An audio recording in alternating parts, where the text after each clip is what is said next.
Hi friends, ഏവർക്കും I+ training സൊല്യൂഷൻ്റെ മറ്റൊരു ക്ലാസ്സിലേക്ക് സ്വാഗതം.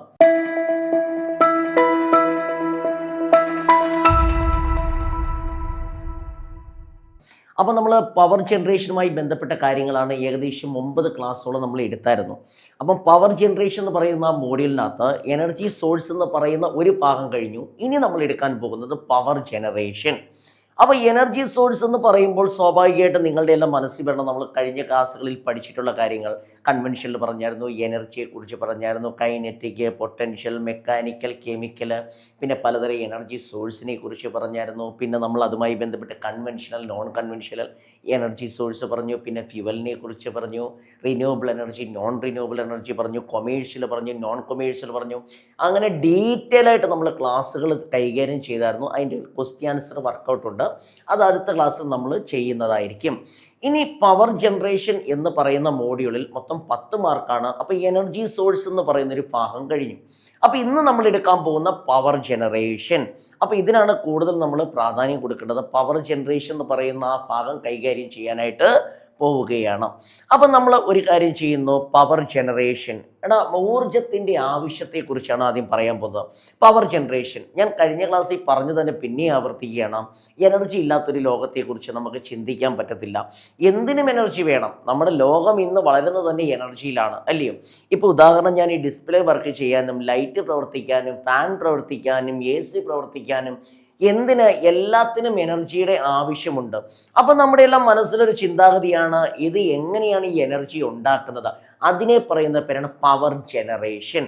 നമ്മൾ ഈ കാണുന്ന ആ പവറിനെ ജനറേറ്റ് ചെയ്യുന്നതിനെ കുറിച്ചാണ് ഡീറ്റെയിൽ ആയിട്ട് പറയുന്നത്. The functional process of producing electrical energy. നമ്മൾ എന്തിനെ കുറിച്ചാണ് പറയുന്നത്? ഇലക്ട്രിക്കൽ എനർജി എങ്ങനെ നിർമ്മിക്കാം എന്നതിനെ കുറിച്ച്. Various forms of primary energy. ഞാൻ പറഞ്ഞായിരുന്നു, എനർജി ഉണ്ടാക്കുന്നു. ആ എനർജി ഉണ്ടാക്കാൻ നമ്മൾ പല കാര്യങ്ങളെ ആശ്രയിക്കാറുണ്ട്. ചുമ്മാ അങ്ങ് കറണ്ട് ഉണ്ടാക്കാൻ പറ്റൂ? ഇല്ല. ആ കറണ്ട് ഉണ്ടാക്കണമെങ്കിൽ നമ്മൾ ഡിപ്പെൻഡ് ചെയ്യുന്ന കുറച്ച് ആവശ്യമുള്ള കാര്യങ്ങളുണ്ടെന്നാണ് പറഞ്ഞിരിക്കുന്നത്. It involves conversion of energy source like water. വെള്ളത്തിൽ നിന്ന് നമുക്ക് എന്ത് ചെയ്യാം? ഊർജത്തെ ഉണ്ടാക്കാനായിട്ട് സഹായിക്കുന്നു. അടുത്ത ഫോസിൽ ഫ്യൂവൽ, സൺലൈറ്റ്, വിൻഡ്, സൂര്യപ്രകാശമാകട്ടെ, കാറ്റാകട്ടെ, വാട്ടർ ആകട്ടെ, അല്ലെങ്കിൽ തെർമലാകട്ടെ, അങ്ങനെ പലതരം ഊർജ്ജ രൂപങ്ങളെ ഉപയോഗപ്പെടുത്തിയാണ് നമ്മൾ എന്ത് ചെയ്യുന്നത്? Power generation. ഒന്നുകൂടെ ഞാൻ പറയും, എന്താണ് പവർ ജനറേഷൻ എന്ന് പറയുമ്പോൾ? നമ്മൾ ഈ കാണുന്ന ഇലക്ട്രിസിറ്റി ഉണ്ടാക്കണം. ആ ഇലക്ട്രിസിറ്റി ഉണ്ടാക്കാനായി നമ്മൾ വെളിയിൽ കുറച്ച് പേരെ ആശ്രയിക്കുന്നുണ്ട്. അത് ഏതൊക്കെയാണെന്ന് വെച്ചാൽ, ഫ്യൂവൽ ഏതൊക്കെയാണ്? സൺലൈറ്റ് ആവാം, വിൻഡ് ആകാം, ഫോസിലാകാം, വാട്ടർ ആവാം. അപ്പം ഇനി നമ്മൾ പറയാൻ പോകുന്ന പവർ ജനറേഷൻ ടെക്നിക്കുകളെ, പവർ ജനറേഷൻ മെത്തേഡുകളെ കുറിച്ച്. അപ്പോൾ ആദ്യം ഞാൻ പറയുന്നു, കൺവെൻഷണൽ മെത്തേഡിലും എനർജി ഉണ്ടാക്കാൻ സാധിക്കുന്നുണ്ട്. പിന്നെ ഏതാ? Non conventional. ഞാൻ പറഞ്ഞ കൺവെൻഷണൽ എന്ന് വെച്ചാൽ എന്താ? പരമ്പരാഗതമായി നമ്മൾ അല്ലെങ്കിൽ ഉപയോഗിച്ച് വരുന്ന, അല്ലെ പരമ്പരാഗതമായിട്ട് നമ്മൾ എനർജി ഉപയോഗിക്കുന്ന മെത്തേഡ്. ഉദാഹരണം പറയുകയാണ്, തെർമൽ പവർ ജനറേഷൻ ആണോ? പച്ച മലയാളത്തിൽ പറഞ്ഞ താപവൈദ്യുത നിലയം എന്ന് പറയും. എന്താ താപവൈദ്യുത നിലയം? നമ്മൾ എന്ത് ചെയ്യുന്നു? കൽക്കരി ഉപയോഗിച്ചോ അല്ലെങ്കിൽ ലിഗ്നൈറ്റ് ഉപയോഗിച്ചോ എന്തോ ആയിക്കോട്ടെ, നമ്മൾ പറയും ഏതെങ്കിലും ഫ്യുവലിൻ്റെ സഹായത്താൽ നമ്മൾ അതിനെ കത്തിച്ച് അതിൻ്റെ ഊഷ്മവല്ല ചൂട് ഉപയോഗപ്പെടുത്തി വെള്ളത്തെ നീരാവിയാക്കി അതിൽ നിന്ന് നമ്മൾ എന്ത് ചെയ്യുന്നു? കറണ്ട് ഉണ്ടാക്കുന്നതിനെ പറയുന്ന പേരാണ് തെർമൽ പവർ സ്റ്റേഷൻ. താപവൈദ്യുത നിലയം എന്ന് പച്ച മലയാളത്തിൽ നമ്മൾ പറയും. അതിനുശേഷം നമ്മൾ പിന്നെ പറയുന്നു ഹൈഡ്രോ ഇലക്ട്രിക് പവർ സ്റ്റേഷൻ. അത് ഏവർക്കും അറിയാം, ജലത്തിൽ നിന്ന് വൈദ്യുതി ഉണ്ടാക്കുന്നു. നമ്മുടെ ഇടുക്കിയുടെ കാര്യം, പള്ളിവാസലിൻ്റെ കാര്യം, അല്ലയോ? അപ്പം നമ്മുടെ കേരളത്തെ സംബന്ധിച്ച് ധാരാളം ജലം കിട്ടുന്നുണ്ട്. ആ ജലത്തിൽ നിന്ന് വൈദ്യുതി ഉണ്ടാക്കുന്ന രീതിയെ പറയുന്ന പേരാണ് ഹൈഡ്രോ ഇലക്ട്രിക് പവർ സ്റ്റേഷൻ. പച്ച മലയാളത്തിൽ പറഞ്ഞ ജലവൈദ്യുത നിലയം എന്ന് പറയും. അടുത്ത പറഞ്ഞ nuclear power station. Nuclear vision എന്ന് പറയുന്നൊരു പ്രോസസ്സ് ഉണ്ട്. അതിൽ നിന്നുണ്ടാകുന്ന ഊർജ്ജം ഉപയോഗിച്ച് വൈദ്യുതി ഉണ്ടാക്കാൻ അതിനെ പറയുന്ന പേരാണ് ന്യൂക്ലിയർ ജനറേഷൻ. ഡീസൽ വെച്ച് പവർ ഉണ്ടാക്കിയാൽ എനർജി ഉണ്ടാക്കുന്ന diesel power generation. Gas turbine power generation. ഒന്നും കൂടെ പറയുകയാണ്, ഇലക്ട്രിസിറ്റി ഉണ്ടാക്കുന്നതിനെ പറയുന്ന പേരെന്താ? Power generation. അത് എത്ര രീതിയുണ്ട്? 2 രീതി. ഒന്ന് ഏതാ? കൺവെൻഷണൽ മെത്തേഡും മറ്റേത് ഏതാന്ന് ചോദിച്ചാൽ ഏതാ? നോൺ കൺവെൻഷണൽ മെത്തേഡും. കൺവെൻഷണൽ മെത്തേഡ് എന്ന് വെച്ചാൽ എന്താ? പരമ്പരാഗതമായി നമ്മൾ എന്ത് ചെയ്യുന്നത്? ഉപയോഗിച്ച് വരുന്നതാ, അല്ലെ ആശ്രയിച്ച് വരുന്നതാ? ഏതൊക്കെയാ? തെർമൽ പവർ സ്റ്റേഷൻ, താപവൈദ്യുത നിലയം, ഹൈഡ്രോ ഇലക്ട്രിക് പവർ സ്റ്റേഷൻ, പച്ച മലയാളത്തിൽ പറഞ്ഞ ജലവൈദ്യുത നിലയം, ന്യൂക്ലിയർ പവർ ജനറേഷൻ, പച്ച മലയാളത്തിൽ പറഞ്ഞ അണുനിലയം, diesel power generation, gas turbine power station. ഇതിനെക്കുറിച്ച് ചിലപ്പോൾ നമ്മൾ ഡീറ്റെയിൽ ആയിട്ട് ഒരു 10-12 ക്ലാസ് കൊണ്ട് പഠിക്കും. ഞാൻ ഒരു കാര്യം ഞാൻ ഗ്യാരണ്ടി തരുന്നു, നമുക്ക് മറ്റുള്ളിടത്തുനിന്ന് നോക്കിക്കഴിഞ്ഞാൽ നമുക്ക് ഐ+ഇൻ ട്രെയിനിങ് സൊല്യൂഷൻ്റെ ക്ലാസ്സുകൾക്കുള്ള പ്രത്യേകത, നമ്മളൊരു ക്ലാസ് എടുത്തതിന് ശേഷം അതിനെക്കുറിച്ച് ഡീറ്റെയിലായി വ്യക്തമായി പറഞ്ഞു തന്നതിന് ശേഷം മാത്രമേ ക്വസ്റ്റ്യൻ ആൻസർ വർക്ക് ചെയ്യത്തുള്ളൂ. ചിലടത്ത് കണ്ടുവരുന്ന രീതിയാണ് ഡയറക്റ്റ് ക്വസ്റ്റ്യൻ എടുത്ത് അല്ലെ ഒരു ചോദ്യം തരും 4 ഓപ്ഷൻ, അതിൻ്റെ ആൻസർ ഇതാണ്, ഒരു ചോദ്യം തരും 4 ആൻസർ, അതിൻ്റെ ആൻസർ ഇതാണ്. അങ്ങനെ പറഞ്ഞത് കൊണ്ട് ഒരു കാര്യവുമില്ലെന്ന് ഞാൻ വിശ്വസിക്കുന്നു. നമ്മൾ ആദ്യം എന്ത് ചെയ്യും, പോർഷൻസ് സിലബസ് അനുസരിച്ചുള്ള പോർഷനെ കുറിച്ച് ഇപ്പം പഠിച്ചുകൊണ്ടിരിക്കുക. നമുക്ക് ഇനിയും സമയമുണ്ട്.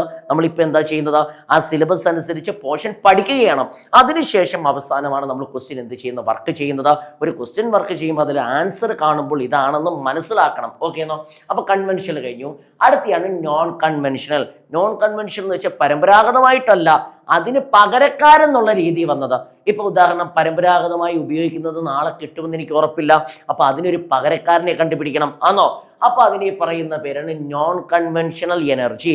പുതിയതായിട്ട് അല്ലെങ്കിൽ ഇപ്പൊ നിലവിൽ ആശ്രയിച്ചു കൊണ്ടിരിക്കുന്ന രീതി ആണല്ലോ, അതൊരു റിന്യൂവബിൾ മെത്തേഡാണ്. അപ്പൊ ഒരു ചോദ്യം അവിടെ വരാം, കൺവെൻഷണൽ മെത്തേഡ് എന്ന് പറയുമ്പോൾ ഇത്രയും കാര്യം പറഞ്ഞു, അത് ഏതാന്ന് വെച്ചാൽ നോൺ റിന്യൂവബിൾ, വീണ്ടും വീണ്ടും ഉപയോഗിക്കാൻ പറ്റത്തില്ല.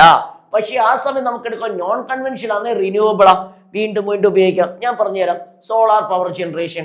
സോളാർ പവർ ജനറേഷൻ എന്ന് വെച്ചാൽ ഇപ്പം നമുക്ക് എല്ലാവർക്കും അറിയാം, നമ്മുടെ വീട്ടിലെല്ലാം സോളാർ പാനലുണ്ട് അല്ലയോ? അതിൽ നിന്ന് നമ്മൾ വൈദ്യുതി ഉപയോഗിക്കുന്നു അല്ലെങ്കിൽ ഉണ്ടാക്കിയെടുക്കുന്നു, അതിനെ പറയുന്ന പേരാണ് സോളാർ പവർ ജനറേഷൻ. അടുത്ത പറഞ്ഞ് wind power generation. Wind power generation എന്ന് വെച്ചാൽ നമുക്കറിയാം, തമിഴ്നാട്ടിലൊക്കെ പോകുമ്പോൾ കാറ്റിൽ നിന്ന് വൈദ്യുതി ഉണ്ടാക്കുന്നു. ആ കാറ്റിൽ നിന്ന് വൈദ്യുതി ഉണ്ടാക്കുകയാണെങ്കിൽ അതിനെ പറയുന്ന പേര് വിൻഡ് പവർ ജനറേഷൻ. അടുത്ത ടൈഡൽ. ടൈഡൽ എന്ന് വെച്ചാൽ പേടിക്കണ്ട, തിരമാലയിൽ നിന്ന് വൈദ്യുതി ഉണ്ടാക്കുന്നു. നമുക്കറിയാം ധാരാളം തിരമാലയുണ്ട്, തിരമാലയ്ക്കൊരു ശക്തിയുണ്ട്. ആ തിരമാലയുടെ ശക്തി എങ്ങനെ പ്രയോജനപ്പെടുത്തി ഉപയോഗിക്കാം, അല്ലെ വൈദ്യുതി ഉണ്ടാക്കാം എന്ന് വരുമ്പോഴാണ് അതിനെ പറയുന്ന പേര് ടൈഡൽ പവർ ജനറേഷൻ. അടുത്ത ജിയോ തെർമൽ. നമ്മുടെ ഭൂമിയുടെ അടിയിൽ ധാരാളം ഊഷ്മാവുണ്ട്, അതിൽ നിന്ന് ഊർജ്ജം ഉണ്ടാക്കുന്നതിനെ പറയുന്ന പേര് ജിയോ തെർമൽ. ഇതിനെ ഓരോന്നിനെ കുറിച്ച് പടം ഉൾപ്പെടെ ഡയഗ്രം ഉൾപ്പെടെ നമ്മളിപ്പോൾ വ്യക്തമാക്കും. അടുത്ത ബയോമാസ് പവർ ജനറേഷൻ. അപ്പൊ രണ്ടാമത് പറഞ്ഞ ഏതാ, non conventional method. Non conventional method എന്താ, ഇപ്പൊ നിലവിൽ നമ്മളിപ്പോൾ ഉപയോഗിച്ചുകൊണ്ടിരിക്കുന്നത് അല്ലെ കൺവെൻഷണലിന് പകരക്കാരനായിട്ട് വന്നത്. അതിന്റെ പ്രത്യേകത ഏതാ, റിന്യൂവബിൾ ആണ്. റിന്യൂവബിൾ എന്ന് വെച്ചാൽ എന്താ, നമുക്ക് വീണ്ടും വീണ്ടും എന്ത് ചെയ്യും, ഉപയോഗിക്കാം. സോളാർ ഇന്ന് ഉപയോഗിക്കാം, നാളെ ഉപയോഗിക്കാം, മറ്റന്നാൾ ഉപയോഗിക്കാം, ഒരു 15 വർഷം കഴിഞ്ഞാൽ നമുക്ക് ഉപയോഗിക്കാം. അതുകൊണ്ട് അതിനെ എനിക്ക് പറയാൻ സാധിക്കും അത് ഏതാ, റിന്യൂവബിള്. വിൻഡ്, കാറ്റിൽ നിന്ന് വൈദ്യുതി ഉപയോഗിക്കാം, വീണ്ടും വീണ്ടും ഉപയോഗിക്കാം. ടൈഡല് ആണോ? അപ്പൊ രണ്ട് കാര്യമുണ്ട്, പവർ ജനറേഷൻ. അപ്പൊ ഈ ഒരു 4-5 എണ്ണവും ഈ ഒരു 5 എണ്ണവും മൊത്തം 10 എണ്ണം നമ്മൾ ഡീറ്റെയിൽ ആയിട്ട് പഠിക്കും. അപ്പൊ ആദ്യത്തെ method power generation, hydro electric power plant. ഏതാ നമ്മൾ പഠിക്കാൻ പോകുന്നത്, ഹൈഡ്രോ ഇലക്ട്രിക് പവർ പ്ലാന്റ്. അതിനു മുമ്പ് നിങ്ങൾക്ക് ചെറിയൊരു ഐഡിയ ഞാൻ തരാം ആണല്ലോ. ഞാനൊരു കാര്യം ചെയ്തു, നമുക്കെല്ലാം അറിയാം ഒരു ഡാം എന്ന് പറയുന്ന ഒരു സാധനം, ചുമ്മാ ഒന്ന് ഓടിച്ചു പറയാം, അപ്പൊ ഇതെല്ലാം നല്ല വ്യക്തമായിട്ട് മനസ്സിലാവും.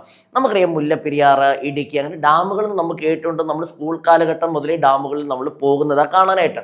അപ്പൊ ഡാമിനകത്ത് നിറച്ചും വെള്ളമുണ്ടെന്ന് വിചാരിക്കുക. ഞാൻ പറഞ്ഞ അപ്പുറത്തെ സ്ലൈഡിനകത്ത് നമ്മൾ ഡീറ്റെയിൽ ആയിട്ട് പഠിക്കും. ഡാമിനകത്ത് നിറച്ച് എന്തുകൊണ്ട്, വെള്ളം. ആ വെള്ളത്തെ നമ്മളൊരു ചെറിയൊരു പൈപ്പ് വഴി താപ്പോട്ട്, പൈപ്പിന്റെ പേരൊക്കെ നമ്മൾ പറയാം, പൈപ്പ് വഴി താപ്പോട്ട് ഒഴുകുന്നു. അപ്പൊ ഈ കെട്ടിക്കിടക്കുന്ന വെള്ളം താപ്പോട്ട് ഒഴുകത്തില്ലയോ? നമ്മൾ ഇവിടെ ഒരു കാര്യം ചെയ്യും, ഒരു പമ്പരം പോലൊരു സാധനം വെക്കും, അതിനെ പറയുന്ന പേര് ടർബൈന്. ആ ടർബൈനുമായിട്ട് ബന്ധിപ്പിച്ചൊരു സാധനമുണ്ട്, അതിനെ പറയുന്ന പേര് ജനറേറ്റർ. ആ വെള്ളം ഒഴുകി താപ്പോട്ട് വരത്തില്ലയോ? ആ ടർബൈൻ കറങ്ങത്തില്ലയോ? അപ്പൊ ഈ ജനറേറ്റർ കറങ്ങി അവിടെ എന്തുണ്ടാവും, കറണ്ട് ആണല്ലോ. അങ്ങനെ വൈദ്യുതി ഉണ്ടാക്കുന്നതിനെ പറയുന്ന പേരാണ് ഹൈഡ്രോ ഇലക്ട്രിക് പവർ സ്റ്റേഷൻ. എന്നൊന്ന് ചുമ്മാ മനസ്സിലാക്കിയേക്ക് ഓരോന്ന് പറയുമ്പോൾ മനസ്സിലാവണം. അപ്പൊ ഹൈഡ്രോ ഇലക്ട്രിക് പവർ സ്റ്റേഷൻ എന്ന് വെച്ചാൽ എന്താ, നമ്മൾ പറഞ്ഞു ഡാമുണ്ട്, ഡാമിനകത്ത് എന്തുകൊണ്ട്, വെള്ളം. ആ വെള്ളത്തെ എന്ത് ചെയ്യും, താഴോട്ട് കൊണ്ടുവരും. അപ്പൊ നല്ല മർദ്ദമായിരിക്കും, പ്രഷർ ആയിരിക്കും. ആ പ്രഷർ ഉപയോഗിച്ച് നമ്മൾ ആരെ കറക്കുന്നു, ടർബൈൻ കറക്കും, ജനറേറ്റർ കറങ്ങി കറണ്ട് ഉണ്ടാവും. അതാണ് പ്രൊസീജിയർ ആണല്ലോ. ഞാൻ തൽക്കാലം വായിച്ചു തുടങ്ങാം. What is hydro electric power plant ആണല്ലോ. ഇവിടെ നിന്നൊക്കെ ചോദ്യമുണ്ട്, ശ്രദ്ധിച്ചിരിക്കണം. ആദ്യം പറയുന്ന definition, power obtained from energy of falling water. എന്തോ ജലവൈദ്യുത നിലയം എന്ന് പറഞ്ഞാൽ ഒഴുകി വരുന്ന ജലത്തിന്റെ ശക്തി ഉപയോഗിച്ച് നമ്മൾ വൈദ്യുതി ഉണ്ടാക്കിയാൽ അതിനെ പറയുന്ന പേരെന്താ, ഹൈഡ്രോ ഇലക്ട്രിക് പവർ സ്റ്റേഷൻ ആണല്ലോ. ശരി, അതാ പറഞ്ഞേ പ്രോസസ്.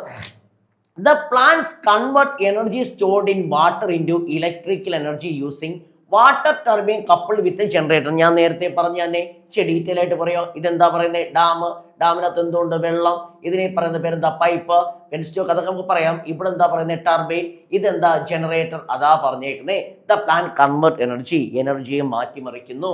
സ്റ്റോർഡ് വാട്ടർ, എന്നാണ് ഇവിടെ എന്തോ ചെയ്തിട്ടുണ്ടെന്നാ പറഞ്ഞത്, stored water into electrical energy.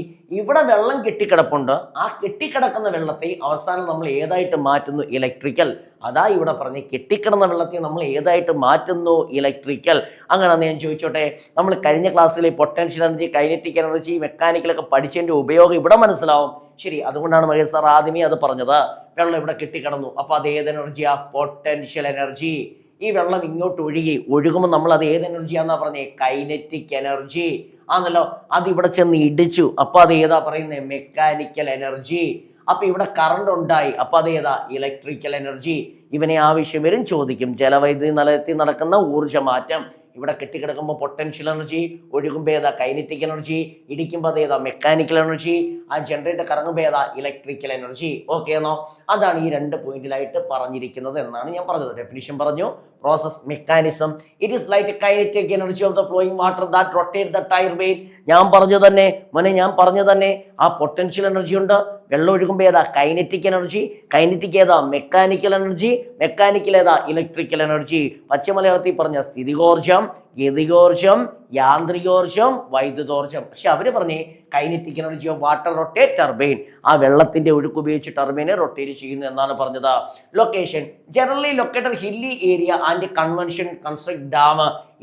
ജലവൈദ്യുത നിലയത്തിന് ഏറ്റവും വലിയ പ്രത്യേകത, അത് എപ്പോഴും എന്ത് ചെയ്യണം, ഹില്ലി ഏരിയ, മലനിരകളിലേ പറ്റത്തുള്ളൂ. നമുക്കറിയാം ഉയർന്ന പ്രദേശങ്ങളിൽ ഡാം പണിയാൻ പറ്റും. കാരണം എന്താ, ഞാൻ നേരത്തെ പറഞ്ഞു, ഒരു ഡാമുണ്ട്, ഡാമിനകത്ത് വെള്ളമുണ്ട്, ഡാമിനകത്ത് വെള്ളം താപ്പോട്ട് ഒഴുകണം എന്നുണ്ടെങ്കിൽ ആ വെള്ളം താപ്പോട്ട് ഒഴുകിയാൽ മാത്രമേ എന്തുണ്ടാവും, നല്ല പ്രഷർ ഉണ്ടാകത്തുള്ളൂ.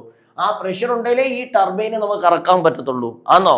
അപ്പൊ എന്താ, കുന്നിൻ പ്രദേശങ്ങൾ, ഹില്ലി ഏരിയയിലാണ് എപ്പോഴും എന്ത് കാണപ്പെടുന്നത്, ഡാം കാണപ്പെടുന്നത് എന്നാണ് പറഞ്ഞിരിക്കുന്നത്. ഓക്കെ ആണോ? ശരി, അങ്ങനെ ഇനി അടുത്ത ഞാൻ പറയാൻ പോയിക്കുന്നത് ശ്രദ്ധിച്ചിരിക്കണം. അടുത്ത ഹിസ്റ്റോറിക്കൽ ഫാക്ട് പരീക്ഷയ്ക്ക് വരാൻ സാധ്യതയുണ്ട്. 1897 hydro electric power plant initiated in near Darjeeling. ആദ്യത്തെ ജലവൈദ്യുത നിലയം എവിടാണെന്ന് ചോദിച്ചാൽ നമുക്ക് പറയാൻ സാധിക്കും, ഡാർജിലിംഗ്, പശ്ചിമ ബംഗാളിലാണെന്ന് പറയാൻ സാധിക്കും. അപ്പൊ ആദ്യത്തെ ജലവൈദ്യുത നിലയം എവിടാന്ന് ചോദിച്ചാൽ ഏതാ, ആദ്യത്തെ ഏതെന്ന് ചോദിച്ചാൽ ഡാർജിലിംഗ്. അത് ഏത് വർഷമാണ് രൂപീകരിപ്പിച്ചത്, 1897 hydro electric power initiated by the Darjeeling ആണല്ലോ. ശരി, അതിനുശേഷം നമ്മൾ പിന്നെ രണ്ടാമത് പറഞ്ഞു 1902 ദ ഫസ്റ്റ് മേജർ, ഏറ്റവും വലിയ, ആദ്യത്തെ ഏതാന്ന് വെച്ചാൽ ഡാർജിലിംഗ്, പശ്ചിമ ബംഗാളിലായിരുന്നു.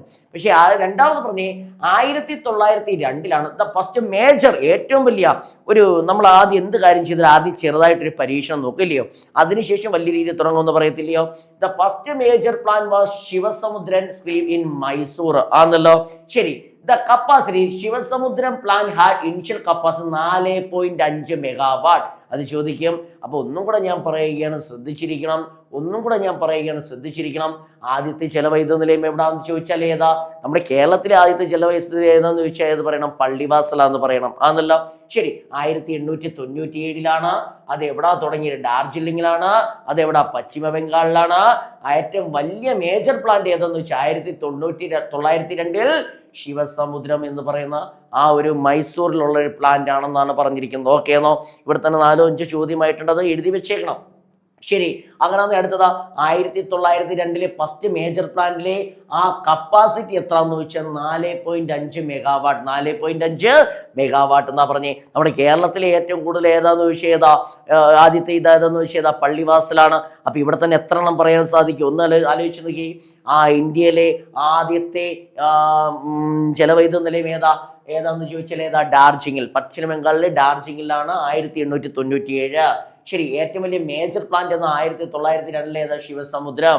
അത് ഏത് നദിക്ക് കുറുകയാന്ന് വെച്ചാൽ കാവേരി നദിക്ക് കുറുകയ. ഏത് നദിക്ക് കുറുകയാ, കാവേരി എന്ന് പറയുന്ന നദിക്ക് കുറുകയാണ്. അതുകൊണ്ട് മനസ്സിലിരിക്കട്ടെ. ശരി, അടുത്ത അതിന്റെ കപ്പാസിറ്റി എത്രയെന്ന് വെച്ചാൽ എത്ര, 4.5 മെഗാവാട്ട് ആയിരുന്നു. ഓക്കെ ആണോ? ശരി, ഇത്രയും കാര്യങ്ങളാണ് ആ ഒരു ഭാഗത്ത് നമ്മൾ എന്ത് ചെയ്തത്, പറഞ്ഞത്. ഇനി അടുത്ത പറയാൻ പോകുന്ന ശ്രദ്ധിച്ചേ, where do they build dam ആണോ. ഒരു ഡാം എന്ന് പറയുമ്പോൾ ചുമ്മാ എവിടെയെങ്കിലും കൊണ്ട് ഉണ്ടാക്കാൻ പറ്റത്തില്ല. ഇപ്പൊ ഞാൻ ഞാൻ ഈ സംസാരിക്കുന്ന ഏരിയ എന്ന് പറയുമ്പോൾ നിരപ്പായ പ്രതലമാണ്, അവിടെ ഡാം ഉണ്ടാക്കാൻ പറ്റുമോ? ഇല്ല. ഇപ്പൊ ഒരു മണലിനകത്ത് വീട് വെക്കുന്ന ഇച്ചിരി കഠിനമാ അല്ലേ, പില്ലറൊക്കെ ചെയ്താലല്ലേ പറ്റത്തുള്ളൂ. അതിന്റെ കൂട്ട് where to be build a dam, ഒരു ഡാം ഉണ്ടാക്കുമ്പോൾ എവിടെയാണ് പറ്റുന്നത്? Choosing the right location the critical reduce cost and ensure efficiency ആണോ റൈറ്റ് ലൊക്കേഷൻ. ഒരു ഡാം എന്നൊക്കെ പറയുമ്പോൾ ഭയങ്കര ഏക്കർ കണക്കിന് വസ്തുക്കൾ വേണം അല്ലയോ. അപ്പൊ വിലക്കുറവുള്ള നല്ല കഠിനമായ പാറകളൊക്കെയുള്ള വണ്ടി സൗകര്യമുള്ള പ്രദേശങ്ങളായിരിക്കണം ഏറ്റവും നല്ലതെന്നാ പറഞ്ഞിരിക്കുന്നത്. ഓക്കെ, എന്നാൽ അടുത്ത സ്ലൈഡിൽ നമ്മൾ പറയും. ശരി, ഇനി പറഞ്ഞത് ശ്രദ്ധിച്ചിരിക്കണം. ഇത് ഓപ്ഷനകത്ത് തരും, തന്നിരിക്കുന്നതിനകത്ത് ഹൈഡ്രോ ഇലക്ട്രിക് പവർ സ്റ്റേഷന് ഉപകാരപ്രദമായ പ്രസ്താവന ഏതാണെന്ന് വ്യക്തമാക്കാൻ ചോദിക്കുക. അപ്പൊ ഇതെല്ലാം പഠിച്ചേ പറ്റത്തുള്ളൂ. തുടങ്ങാൻ പോവുകയാണേ. ശരി, ഇനി ഒരു ജലവൈദ്യുത നിലയം തുടങ്ങണം. ആ ജലവൈദ്യുത നിലയം തുടങ്ങണമെന്നുണ്ടെങ്കിൽ നമ്മൾ കുറച്ച് കാര്യങ്ങൾ ശ്രദ്ധിക്കണം. ഇപ്പൊ ഞാനൊരു കാര്യം ചെയ്യുന്നു, എനിക്കിപ്പോൾ ഈ ക്ലാസ്സിൽ സ്റ്റുഡിയോ വേണം. ആ സ്റ്റുഡിയോ ചെയ്യുന്നതിന് മുമ്പ് അല്ലെ ക്ലാസ് എടുക്കുന്നതിന് മുമ്പ് എനിക്കിവിടെ അനുയോജ്യമായ വെട്ടം വേണം. അപ്പൊ എന്ത് വേണം? 2 ലൈറ്റ് വേണം, ഒരു ക്യാമറ വേണം, എഴുതാൻ പേന വേണം, ഫാൻ വേണം, എഴുതാൻ ബോർഡ് വേണം. അങ്ങനെ കുറച്ച് കാര്യങ്ങൾ ആവശ്യമാണ്.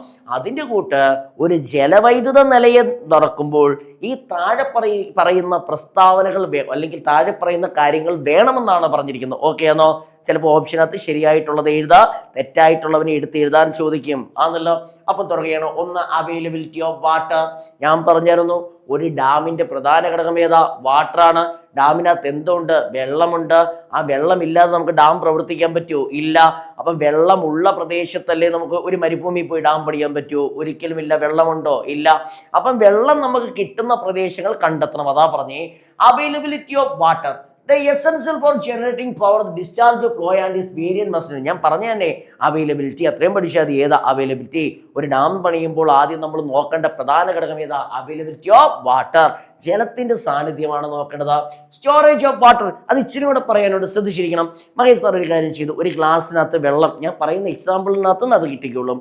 ഒരു ഗ്ലാസ്സിനകത്ത് വെള്ളം ഞാൻ കയ്യിലൊഴിച്ചു, ചെറിയതായിട്ട് വേദനയുണ്ട്. ഞാനൊരു ഗ്ലാസ്സിൽ വെള്ളം എടുത്ത് ഇത്രയും ഹൈറ്റിൽ നിന്ന് ഒഴിച്ചു, ചെറുതായിട്ട് വേദനയുണ്ട്. ഞാനൊരു 10 നില കെട്ടിടത്തിന്റെ മണ്ടയിൽ നിന്ന് വെള്ളം ഒഴിച്ച് എൻ്റെ കൈ വീഴുമ്പോൾ നല്ല പ്രഷർ അല്ലയോ? എന്ന് വെച്ചാൽ ഹെഡ് എന്ന് വെച്ചാൽ എന്താ? ഉയർച്ച. ഉയരം എന്ന് പറയത്തില്ലയോ? ഉയരം കൂടുന്നതനുസരിച്ച് വെള്ളത്തിന്റെ പവർ എന്ത് ചെയ്യുവനെ? കൂടത്തില്ലയോ? ഉദാഹരണം, പൈപ്പ് തുറന്ന് കൈ വീണു, വലിയ പവർ ഉണ്ടോ? ഇല്ല. വാട്ടർ ടാങ്ക് നിറഞ്ഞ് വെള്ളം വീഴുമ്പോൾ കയ്യിലടിച്ച നല്ല പവർ ഇല്ലയോ? അപ്പോ ഒരു ജലവൈദ്യുത നിലയത്തിനകത്ത് ഹെഡ് ഉയർച്ച എങ്ങനെയായിരിക്കണം? കൂടണം. നേരത്തെ പറഞ്ഞതിന്റെ കൂട്ട് എവിടാ എപ്പോഴും ഡാം സിറ്റുവേറ്റ് ചെയ്യുന്നേ? ഉയർന്ന പ്രദേശങ്ങളാ, ഹില്ലി ഏരിയ ആണോ? എന്തിനു വേണ്ടിയാ? നല്ല ബലത്തിൽ വെള്ളം താപ്പോട്ട് വരണ്ടേ? അപ്പൊ ഉയർന്ന പ്രദേശം അതാ ഹെഡ് തൊട്ട് താഴെ പറയാം. Storage of water, the necessary to maintain main continuous power supply year round especially for. ഈ അവൈലബിലിറ്റി ഓഫ് വാട്ടർ നോക്കിയാൽ പോരാ. ഇപ്പൊ നമ്മുടെ കേരളത്തിന്റെ കാലാവസ്ഥ നോക്കിയത് ചില സമയത്ത് മഞ്ഞായിരിക്കും, ചില സമയത്ത് വേനലായിരിക്കും, ചില സമയത്ത് മഴയായിരിക്കും. അവൈലബിലിറ്റി ഓഫ് വാട്ടർ, വെള്ളം എല്ലാ സമയത്തും നമുക്ക് എന്ത് ചെയ്യണം? കിട്ടണം. അതാ പറഞ്ഞ സ്റ്റോറേജ് ഓഫ് വാട്ടർ. ഇപ്പൊ വേനൽക്കാലമായാലും എനിക്ക് വെള്ളം എന്ത് ചെയ്യണം? കിട്ടണം ആണല്ലോ. അതിനെ സ്റ്റോർ ചെയ്യാനുള്ള സാങ്കേതിക വിദ്യയുള്ള പ്രദേശം സ്ത്രീകൾ, അതാ സ്റ്റോറേജ് ഓഫ് വാട്ടർ. നെസസറി, ആവശ്യം. Maintain continuous power supply year around especially rainfall vary. Rainfall vary എന്ന് വെച്ചാൽ എന്താ? മഴയില്ലാത്ത സമയത്തും നമുക്ക് വേനലായാലും നമുക്ക് എന്ത് ചെയ്യണം? വെള്ളത്തിന്റെ അളവ് അവിടെ എന്ത് ചെയ്യണം? സ്റ്റോറേജ് ചെയ്യാൻ കഴിയണം.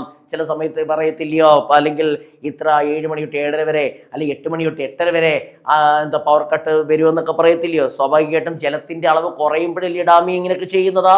അതാ പറഞ്ഞേ. പക്ഷെ അങ്ങനെയുള്ള സ്ഥലങ്ങൾ തിരഞ്ഞെടുക്കുമ്പോഴല്ലേ അത് വിഷയം വരുന്നതാ. അപ്പൊ എപ്പോഴും എന്ത് ചെയ്യണം? ഒന്ന് അവൈലബിലിറ്റി ഓഫ് വാട്ടർ, വെള്ളമുള്ള പ്രദേശമായിരിക്കണം. സ്റ്റോറേജ് ഓഫ് വാട്ടർ, ഏത് സാഹചര്യം ഏത് കാലാവസ്ഥ എടുത്താലും അതിനകത്ത് വെള്ളത്തിന്റെ അളവ് എങ്ങനെ ആയിരിക്കണം? ഉണ്ടായിരിക്കണം എന്നാ പറഞ്ഞേ.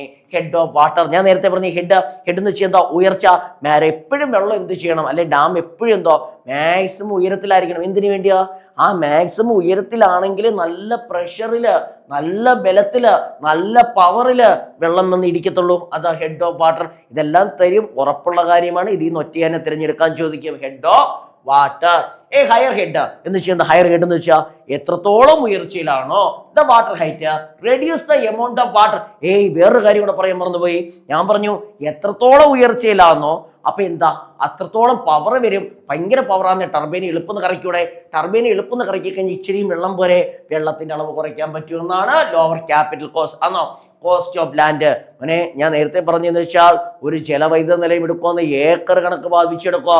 ഇപ്പൊ ഉദാഹരണം പറയുകയാണെങ്കിൽ ഒരു ജംഗ്ഷൻ, ഒരു വലിയ സിറ്റി, എറണാകുളം പോലെയുള്ള, തിരുവനന്തപുരം പോലെയുള്ള നഗര മധ്യത്തിൽ ആണോ? സെന്റിന് ലക്ഷങ്ങളാ വില ആണോ? അവിടെ പോയി എനിക്ക് ഇത്ര ഏക്കർ വാങ്ങിക്കാനുള്ള സാമ്പത്തിക സ്ഥിതി ഉണ്ടോ? ഇല്ല.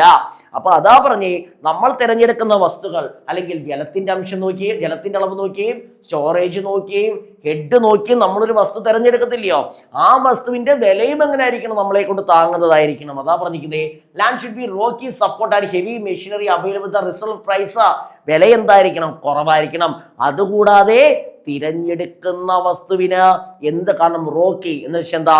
ആ പാറക്കെട്ട് അല്ല നല്ല ബലമുള്ള ഭൂമിയായിരിക്കണം. ആ ഡാം അത്രയും വെള്ളത്തിൽ ക്യാരി ചെയ്യണ്ടേ? അല്ല ഇടിഞ്ഞു പോകുന്ന പ്രദേശമാണേ പറ്റുമോ? ഇല്ല. അതാ പറഞ്ഞിരിക്കുന്നത്. അടുത്ത distance to the load centre. Distance to load centre എന്ന് വെച്ചാൽ ഇപ്പോൾ ഓടിച്ചാൽ വിടും, അടുത്ത ഇതാകുമ്പോഴത്തേക്കും നല്ല വൃത്തിക്ക് പറഞ്ഞുതരാം. ആ ഉണ്ടാക്കുന്ന വൈദ്യുതി, ഇപ്പൊ ഉദാഹരണം പറയുന്ന മഹേഷ് സാറിന്റെ കയ്യിൽ വെച്ച് വെള്ളം ഒഴിച്ചു, ഞാൻ ഇവിടെ തൊട്ടപ്പുറത്ത് വരെയാന്ന് ആദ്യം എത്തിക്കാം. ഒരു 2 നില കെട്ടിടത്തിന് മണ്ടേ കയറുമ്പോഴത്തേക്ക് ചോർന്നു പോത്തില്ലയോ? അതാ പറഞ്ഞേ, എപ്പോഴും നമ്മൾ എന്ത് ചെയ്യണം? ഉണ്ടാക്കുന്ന വൈദ്യുതി അടുത്ത് തന്നെ എന്ത് ചെയ്യണം? കടത്തി വിടാൻ പറ്റണം. അതാ പറഞ്ഞേ, bring close to the load centre. ഏറ്റവും ക്ലോസ്, അടുത്തായിരിക്കണം. ലോഡ് സെന്റർ എന്ന് പറയുമ്പോൾ ആവശ്യക്കാര് ആണോ അല്ലെ കൊടുക്കുന്നത്? ലോഡ് സെന്റർ എപ്പോഴും എന്തായിരിക്കണം? ഉണ്ടാക്കുന്നതിന്റെ അടുത്തായിരിക്കണം. Transmission loss and cost of line. എന്ത് കുറയ്ക്കാനാ? ലോസ് കുറയ്ക്കാൻ. ഞാൻ പറഞ്ഞു 2 നില മണ്ടയിലോ ഞാൻ കൈ വെള്ളം കൊണ്ട് കയറുമ്പോഴത്തേനും അത് നഷ്ടപ്പെടത്തില്ലയോ? പക്ഷെ അടുത്താണെങ്കിൽ നഷ്ടപ്പെടുവോ? ഇല്ല. ഒറ്റവാക്കി നിങ്ങൾ ഇത്രയും പഠിച്ച ട്രാൻസ്മിഷൻ ലോസ് കുറയ്ക്കാൻ വേണ്ടി ലോഡ് സെന്റർ എങ്ങനെ ആയിരിക്കണം? അടുത്തായിരിക്കണം എന്നാ പറഞ്ഞതാ. അടുത്ത accessibility. The site must be accessed road trail and transmission heavy machinery. വളരെ ഇമ്പോർട്ടന്റ്. നമുക്കറിയാം, ജലവൈദ്യുത നിലയം എന്ന് പറയുമ്പോൾ ഉണ്ടാക്കുന്ന വർഷങ്ങൾ നീണ്ടു നിൽക്കുന്ന പ്രൊസീജിയറാ. ആ ഒരു ഡാം ഉണ്ടാക്കണേ സിമെന്റ് വേണം, മണ്ണ് വേണം, കട്ട വേണം, വലിയ വലിയ യന്ത്രങ്ങൾ വേണം, പൈപ്പുകൾ വേണം. ഇതെല്ലാം വലിയ മലമുകളിലേക്ക് നമുക്ക് കൊണ്ടുപോകണം. ഞാനൊരു കാര്യം ചോദിച്ചോട്ടെ, യാത്രാ സൗകര്യം ഇല്ല, അവിടെ ഒരു കാരണം വെച്ചാലും വണ്ടി പോത്തില്ല. ഈ വണ്ടി പോത്തിൽ ഇത്രയും സിമെന്റ് നമുക്ക് ചുമന്ന് കയറ്റാൻ പറ്റുമോ? ഒരിക്കലും ഇല്ല. പൈപ്പ് കൊണ്ടുപോകാൻ പറ്റുമോ? ഇല്ല. കമ്പി കൊണ്ടുപോകാൻ പറ്റുമോ? ഇല്ല. അപ്പൊ അക്സസിബിലിറ്റി എന്ന് വെച്ചാൽ അവിടെ ആദ്യം എന്ത് വേണം? ആ ട്രാൻസ്പോർട്ടിങ് ഹെവി മെഷീനറി, ആ വലിയ വലിയ മെഷീനറി പോകാനായാലോ അല്ലെങ്കിൽ സിമെന്റ് അങ്ങനെയുള്ള, ഞാൻ പൊതുവെ പറഞ്ഞതേ ഉള്ളൂ, കൊണ്ടുപോകാൻ എന്തിനാണ്? റോഡ് സൗകര്യം വേണമെന്നാ പറഞ്ഞിരിക്കുന്നത്. അടുത്ത വാട്ടർ പൊല്യൂഷൻ. The polluter. വളരെ ഇമ്പോർട്ടൻ്റ് ആണ് വാട്ടർ പൊല്യൂഷൻ. അപ്പൊ നിങ്ങൾ ചോദിക്കും, ഈ ഹൈഡ്രോ ഇലക്ട്രിക് പവർ പ്ലാന്റ് എന്തിനാ വാട്ടർ പൊല്യൂഷൻ? ഡാമിനകത്ത് വെള്ളമുണ്ട്, അത് വരുമ്പോൾ ചെന്ന് ഇടിക്കും അല്ലെങ്കിൽ കറണ്ട് ഉണ്ടാവുന്നില്ലേ? പക്ഷെ അതിനകത്ത് വാട്ടർ പൊല്യൂഷൻ എന്താ? വളരെ കാര്യമാണ്. ഈ വാട്ടർ പൊല്യൂഷൻ എന്ന് വെച്ചാൽ ഈ വാട്ടറിന് ചില സമയം അസിഡിറ്റി ഒക്കെ ഉള്ള വാട്ടർ ആയിരിക്കും, അല്ലെങ്കിൽ അമ്ലത്വമൊക്കെ കൂടിയെന്ന്. അത് നേരെ വന്ന് ഈ ടർബൈൻ എന്ന് പറയുമ്പോൾ ഇരുമ്പല്ലയോ, ആ പൈപ്പ് അതിൽ കൂടെ നിരന്തരം പോകുമ്പോൾ അത് എന്ത് ചെയ്യും? കൊറോഷൻ, തുരുമ്പ് പിടിക്കും. ആണോ? അതൊക്കെ മാറ്റുകയെന്ന് വെച്ചാൽ വലിയ ചിലവുള്ള കാര്യമാണ്. അത്രയും നേരം വൈദ്യുതി തടസ്സപ്പെടും. പറഞ്ഞു മനസ്സിലായോ? അതാ പറഞ്ഞിരിക്കുന്നത്. Water pollution. Polluted water cause corrosion. Corrosion എന്ന് വെച്ചാൽ എന്താ? തുരുമ്പ് പിടിക്കുക. Damage to the metallic structure. മെറ്റൽപരമായിട്ടുള്ള ഇരുമ്പുപരമായിട്ടുള്ള കാര്യങ്ങൾ എന്ത് ചെയ്യും? തുരുമ്പടിച്ച് നശിക്കാൻ സാധ്യതയുണ്ട്. അപ്പം വാട്ടർ എങ്ങനെ ആയിരിക്കണം? നീറ്റ് ആയിരിക്കണം എന്നാ പറഞ്ഞേ. വളരെ ഇമ്പോർട്ടൻ്റ് സാധനമാണ് സെഡിമെന്റേഷൻ. ഹൈഡ്രോ ഇലക്ട്രിക് പവർ സ്റ്റേഷനെ ബാധിക്കുന്ന ഒരു പ്രധാന ഘടകമാണ് സെഡിമെന്റേഷൻ. ഞാൻ പറയാം, ഇപ്പൊ ഞാൻ ഒരു ഉദാഹരണം പറയുകയാണെങ്കിൽ, ഞാനൊരു കാര്യം ചെയ്തു, ഡാം എടുത്തു. ഈ ഡാമിനകത്ത് എന്തുണ്ടെന്നാ പറഞ്ഞ? വെള്ളമുണ്ട്. ഇത് നല്ലൊരു ഡാം ആണല്ലോ, ഇത് നിറച്ച് വെള്ളമുണ്ട്. ഞാനൊരു കാര്യം ചെയ്തു, ഈ ഡാമിനകത്ത് ഇപ്പൊ എ എന്ന് പറയുന്ന ഒരു ഡാമുണ്ട്, ബി എന്ന് പറയുന്ന ഒരു ഡാമുണ്ട്. ആ ബി എന്ന് പറയുന്ന ഡാമിനകത്ത് മൊത്തം നാണ്ട് ചെളിയും കല്ലും പിന്നെ ചപ്പും ചവറും എല്ലാം കിടന്നങ്ങ് ഇവിടം വരെയായി. ആണോ? അപ്പൊ നിങ്ങൾ പറയാം, എയിലാന്ന് ഏറ്റവും കൂടുതൽ വെള്ളം ഉൾക്കൊള്ളുന്ന, ബിയിലാന്ന് ഏറ്റവും കൂടുതൽ വെള്ളം ഉൾക്കൊള്ളുന്ന. എയിലല്ലയോ? ഇവിടെ ചെളിയും സിമെന്റും മണലും എല്ലാം കിടക്കുമ്പോൾ എത്രയും വെള്ളം അല്ലേ കൊള്ളത്തുള്ളൂ? ആണോ? അത് മാത്രമല്ല ഈ പൈപ്പിന്റെ ഒഴുക്കിനെ തടസ്സപ്പെടുത്തത്തില്ലയോ ഇതിനകത്ത്? അതാ പറഞ്ഞ് സെഡിമെന്റേഷൻ ചോദിക്കുന്ന ഒത്തിരി തവണ ചോദിച്ചിട്ടുണ്ട്. സെഡിമെന്റേഷൻ എന്ന് പറഞ്ഞ് നല്ലതാണോ? അല്ല. എന്ന് വെച്ചാൽ ഈ ഡാമിലൊക്കെ എന്ത്? ചെളിയും മണ്ണും അനാവശ്യ സാധനങ്ങളൊക്കെ എന്ത് ചെയ്യും? അടിഞ്ഞു കൂടുമ്പോൾ ഡാമിന്റെ കപ്പാസിറ്റി, വെള്ളത്തെ ഉൾക്കൊള്ളാൻ കഴിവ് എന്ത് ചെയ്യും? കുറയ്ക്കും. അത് മാത്രമല്ല വെള്ളം താപ്പോട്ട് ഒഴുകി പോകുന്നതിനെ എന്ത് ചെയ്യും? തടസ്സപ്പെടുത്തും. സെഡിമെന്റേഷൻ. ദ ഗ്രാജുവൽ ഡിപ്പോസിറ്റ് എന്ന് വെച്ചാൽ എന്താ? ഡിപ്പോസിറ്റ് എന്ന് വെച്ചാൽ അടിഞ്ഞു കൂടുക. The silts the reservoir. അതാ റിസർവോയറിനകത്ത്. Reduce the water storage. എന്തിനെ കുറയ്ക്കുന്നു? സ്റ്റോറേജ്. നിങ്ങൾ മൊത്തം പഠിക്കേണ്ട ഏകദേശം ഐഡിയ, ആ പേര് മാത്രം പഠിച്ചാൽ ഇത് ഞാൻ വിശദീകരിക്കണം, കേട്ട് മനസ്സിലാക്കിയാൽ മതി. ആണോ? അപ്പൊ സെഡിമെന്റേഷൻ എന്ന് വെച്ചാൽ എന്താ? ഒരു ഡാമിന്റെ ആ സംഭരണശേഷിയെ ബാധിക്കുന്നു. എന്താ? ഓരോന്ന് വന്ന് അടിഞ്ഞു കൂടുമ്പോൾ ആൻഡ് ക്യാൻ ഡാമേജ് ടർബൈൻ വഴി. ഞാൻ പറഞ്ഞു കറങ്ങുന്നൊരു സാധനം ഉണ്ട്, ഏതാ? ടർബൈൻ. ഈ ചെളിയും കല്ലും മറ്റേതും മറിച്ചതും എല്ലാം നേരെ ഒഴുകി വന്ന് ഇതിൽ ചെന്ന് അടിക്കുമ്പോൾ ആ ടർബൈൻ നശിച്ചു പോകാൻ സാധ്യതയില്ലയോ? അല്ലെ വെള്ളത്തിന്റെ ഉൾക്കൊള്ളാൻ സാധ്യതയില്ലയോ? വെള്ളത്തിന്റെ ഒഴുക്കിനെ ബാധിക്കത്തില്ലയോ? അതിനെ പറയുന്ന പേരാണ് സെഡിമെന്റേഷൻ. എന്താ പറയുന്നത്? സെഡിമെന്റേഷൻ. ബാക്കിയൊന്നും വേണ്ട, കാര്യമൊന്നും മനസ്സിലാക്കി. അതിൽ സെഡിമെന്റേഷൻ എന്ന് പറഞ്ഞിരിക്കുന്നത്. ഓക്കെ ആണോ? ശരി. ഇനി ഞാൻ പറയുന്ന കാര്യം ശ്രദ്ധിച്ചിരിക്കണം, ഇച്ചിരി ഡീറ്റെയിൽ ആയിട്ട് ഞാൻ പറയാൻ പോവുകയാണ്. ഇതാണ് മെയിൻ സാധനം. ഇതിനകത്ത് ഒത്തിരി കാര്യങ്ങൾ ഞാൻ പറയാനുണ്ട്. ഓക്കെ എന്നോ? അപ്പം നമ്മൾ ആദ്യം ഇന്നാണ് പവർ ജനറേഷൻ്റെ ക്ലാസ് തുടങ്ങിയത്. ഇന്ന് പവർ ജനറേഷൻ എന്ന് പറയുമ്പോൾ ഒരു 10, 11, 15 ക്ലാസ്സോളം വരും. ഇത്രയും വിശദീകരിക്കണം. അവിടുന്ന് ഒത്തിരി കാര്യങ്ങൾ നമുക്ക് പഠിക്കാനുണ്ട്. ഞാൻ പറഞ്ഞു ഓരോ ക്ലാസ് കഴിയുമ്പോഴും അല്ലെങ്കിൽ അതുമായിട്ട് ബന്ധപ്പെട്ട ക്വസ്റ്റ്യൻ ആൻസർ നമ്മൾ ഇനി ചെയ്യും. ആദ്യം കണ്ടന്റ് എന്താണെന്ന് മനസ്സിലാക്കണം. ഓക്കെ എന്നോ? നമ്മൾ ധാരാളം സമയമെടുത്ത് ക്ലാസ്സുകളുടെ എണ്ണം കൂട്ടിയാണ് നമ്മൾ പഠിക്കാൻ പോകുന്നത്. ശ്രദ്ധിച്ചിരിക്കണം. The systematic arrangement of components പറയുന്ന കാര്യം ശ്രദ്ധിച്ചിരിക്കണം. ഞാനിപ്പോൾ നിങ്ങളെ ഒരു ഡാമിന്റെ ഏകദേശം ഒരു കൺസ്ട്രക്ഷനാണ് കാണിച്ചിരിക്കുന്നത്. തൊട്ടപ്പുറത്ത് വരുമ്പോൾ നമുക്ക് പടം ഉൾപ്പെടെ നല്ല ഡീറ്റെയിൽ ആയിട്ട് നമുക്ക് പഠിക്കാം. ഇപ്പൊ ഏകദേശം ഒരു ഐഡിയ പറയാം. ഞാനൊരു കാര്യം ചെയ്തു. ദാണ്ടെ ഇവിടെ ഒരു സാധനമുണ്ട്. നമ്മൾ നേരത്തെ പഠിച്ചേ. ഇതിനെ പറയുന്ന പേരാണ് ഡാം. ഡാം. നമുക്കറിയാം ധാരാളം നദികളുണ്ട്, മഴ പെയ്യുന്ന വെള്ളമുണ്ട്. ഇങ്ങനെയെല്ലാം വരുന്ന വെള്ളം ദാണ്ടെ ഇവിടെ ഇങ്ങനെ കെട്ടി നിർത്തും. ആണല്ലോ ഇവിടെ ഡാം പണിഞ്ഞു. എന്തിനാ ഡാം പണിയുന്നേ? ആ വരുന്ന വെള്ളത്തെ എല്ലാം അവിടെ സ്റ്റോർ ചെയ്യുമ്പോൾ തന്നെ ഈ വെള്ളത്തിന്റെ ഹൈറ്റ് എന്ത് ചെയ്യും? കൂടും. ഹൈറ്റ് കൂടുമ്പോൾ വെള്ളത്തിന്റെ പവർ എന്ത് ചെയ്യും? കൂടും. നേരത്തെ പറഞ്ഞതിൻ്റെ തൊട്ട് ഹെഡ് ആണോ? അപ്പൊ ഡാം ഉണ്ടല്ലോ, ഡാമിനകത്ത് എന്തുണ്ട്? വെള്ളം. അതാണ്ട് ഇവിടെ ഒരു സാധനം എഴുതിയിരിക്കുന്നുണ്ട്. ഈ ഒരു പൈപ്പ് കണ്ട്, ഈ പൈപ്പിനെ അവര് പറയുന്ന പേരാണ് പെൻസ്റ്റോക്ക് പൈപ്പ്. ഈ കെട്ടിക്കിടക്കുന്ന വെള്ളം ഉയർന്ന പ്രദേശത്താ. ആ വെള്ളം താപ്പോട്ട് സ്വാഭാവികമായിട്ട് നല്ല പ്രഷർ ഇറങ്ങി വരും. ആണല്ലോ? ഇത്രയും മനസ്സിലായ? അപ്പോൾ ഒന്ന് ഇനി ഡീറ്റെയിൽ ആയിട്ട് നമ്മൾ പഠിക്കാൻ പോവുകയാണ്. ഇപ്പൊ ഡാമുണ്ട്. ഡാമിന്റെ ഈ ഭാഗത്തെ റിസർവോയർ എന്താന്ന് ഇപ്പം പറഞ്ഞുതരാം. അവിടെ ധാരാളം വെള്ളമുണ്ട്. ആ വെള്ളം താണ്ട പൈപ്പ് വഴി, ഏത് പൈപ്പാ? പെൻസ്റ്റോക്ക് പൈപ്പ് വഴി മൊത്തം വരയ്ക്കുമ്പോൾ ഇതുപോലെ മനസ്സിലാവത്തില്ല. അപ്പോട്ടെ, ഡാമിനകത്ത് വെള്ളമുണ്ട്. ആ വെള്ളം താണ്ട് ഒഴുകി വരുന്ന കണ്ടോ? ഒഴുകി വന്നു. മോനെ ദാണ്ട് ഇവിടെ ഒരു സാധനം ഞാൻ പറഞ്ഞേക്കുന്നുണ്ട്, ടർബൈൻ. ഞാൻ പറഞ്ഞൊരു പമ്പരം പോലെ ഒരു സാധനം, ടർബൈൻ്റെ കാര്യം പറഞ്ഞില്ലായിരുന്നോ?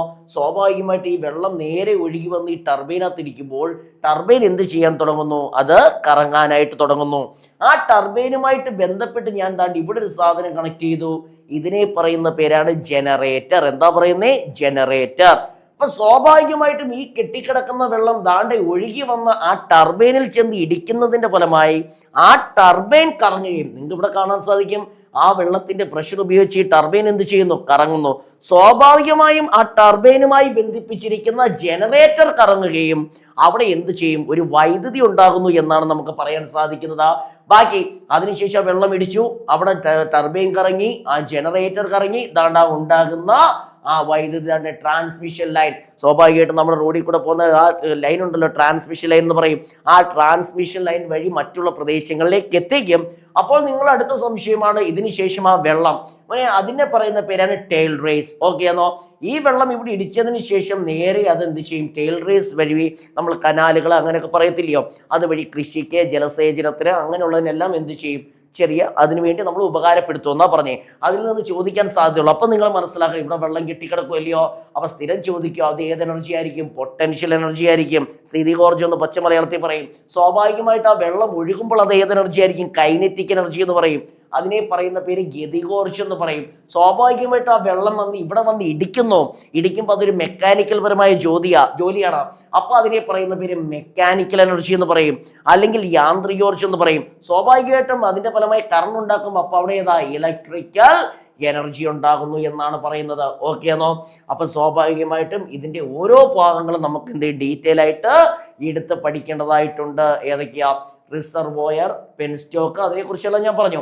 അപ്പൊ അടുത്ത ക്ലാസ്സിൽ നമ്മൾ reservoir, pressure tunnel, valve house, penstock, turbine, ഞാൻ ഈ പറഞ്ഞ കാര്യങ്ങളെല്ലാം ഡീറ്റെയിൽ ആയിട്ട് അവിടുന്ന് എങ്ങനെയെല്ലാം ചോദ്യം വരാമെന്ന് പഠിക്കുന്നുണ്ട്. അപ്പൊ ഒന്നും കൂടെ ഞാൻ പറയാണ്, ഇന്ന് ഞാൻ പറഞ്ഞ കാര്യങ്ങൾ ഞാൻ ആദ്യം പറഞ്ഞു. നമ്മൾ എന്ത് ചെയ്യും? പവർ ജനറേഷൻ ആണ് പറഞ്ഞത്. ഇലക്ട്രിസിറ്റി ഉണ്ടാക്കുന്നതിനെ പറയുന്ന പേരെന്താ? പവർ ജനറേഷൻ എന്ന് പറയുന്നു. എത്ര തരം ഇതിലുണ്ട്? 2. ഒന്ന് ഏതാ? കൺവെൻഷണൽ. മറ്റേത് ഏതാ? Non conventional. കൺവെൻഷണൽ എന്ന് വെച്ചാൽ എന്താ? പാരമ്പര്യമായി ഉപയോഗിച്ചു കൊണ്ടിരിക്കുന്ന രീതി. പലതരം പറഞ്ഞായിരുന്നു. അതിന്റെ ഏറ്റവും വലിയ പ്രത്യേകത അവിടെ ചോദ്യം ചോദിക്കാൻ സാധിക്കും. കൺവെൻഷൻ എന്ന് പറയുമ്പോൾ റിന്യൂവബിൾ ആണോ നോൺ റിന്യൂവബിൾ ആണോ? അപ്പോഴേ നിങ്ങൾ പറയണം അതേതാ? Non renewable. വീണ്ടും വീണ്ടും ഉപയോഗിക്കാൻ പറ്റുമോ? ഇല്ല. കൽക്കരി ഉപയോഗിച്ച് നമ്മൾ കറണ്ട് ഉണ്ടാക്കി, പിന്നെ കൽക്കരി കിട്ടുമോ? ഇല്ല.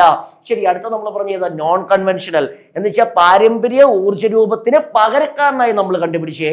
അതെങ്ങനെയായിരിക്കും? അതെങ്ങനെയാണെന്ന് വെച്ചാൽ റിന്യൂവബിൾ, വീണ്ടും വീണ്ടും ഉപയോഗിക്കാം. ഇപ്പൊ സൂര്യപ്രകാശത്തിൽ നിന്ന് വൈദ്യുതി വീണ്ടും വീണ്ടും ഉപയോഗിക്കാം, വിൻഡിൽ നിന്ന് വീണ്ടും വീണ്ടും ഉപയോഗിക്കാം. ശരി, ഇതെല്ലാം നമ്മൾ പറഞ്ഞാണ്. അതിനെക്കുറിച്ച് ഡീറ്റെയിൽ ആയിട്ട് നമ്മൾ പറഞ്ഞു. പിന്നെ അതിനകത്ത് ഒരു പവർ ജനറേഷൻ തുടങ്ങുമ്പോൾ, ജലവൈദ്യുതം നൽകാൻ തുടങ്ങുമ്പോൾ ശ്രദ്ധിക്കേണ്ട കാര്യം ഒന്നേതാ? അവൈലബിലിറ്റി ഓഫ് വാട്ടർ നോക്കണം, സ്റ്റോറേജ് നോക്കണം, ഹെഡ് ഓഫ് വാട്ടർ നോക്കണം, കോസ്റ്റ് ഓഫ് ലാൻഡ്, അസസിബിലിറ്റി, പിന്നെ വാട്ടർ പൊല്യൂഷൻ. അത് വളരെ ഇമ്പോർട്ടൻ്റ്. വാട്ടർ പൊല്യൂഷൻ പറഞ്ഞതാ. സെഡിമെന്റേഷൻ, അതും വളരെ സെഡിമെന്റേഷൻ എന്ന് വെച്ചാൽ എന്താ, ഒരു ഡാമിന്റെ വെള്ളത്തെ ഉൾക്കൊള്ളാനുള്ള കപ്പാസിറ്റി എന്ത് ചെയ്യുന്നു, കുറയുന്നു, സെഡിമെന്റേഷൻ എന്ന് പറയുന്ന ആ പ്രോസസ്. അപ്പൊ ഇവിടം വരെയാണ് നമ്മൾ പറഞ്ഞത്. ഇനി ഇതിനെക്കുറിച്ച് നമ്മൾ ഡീറ്റെയിൽ ആയി ഓരോ ഭാഗം കൂടെ നമ്മൾ അടുത്ത ക്ലാസ്സിൽ പഠിക്കുന്നതായിരിക്കും. Thank you.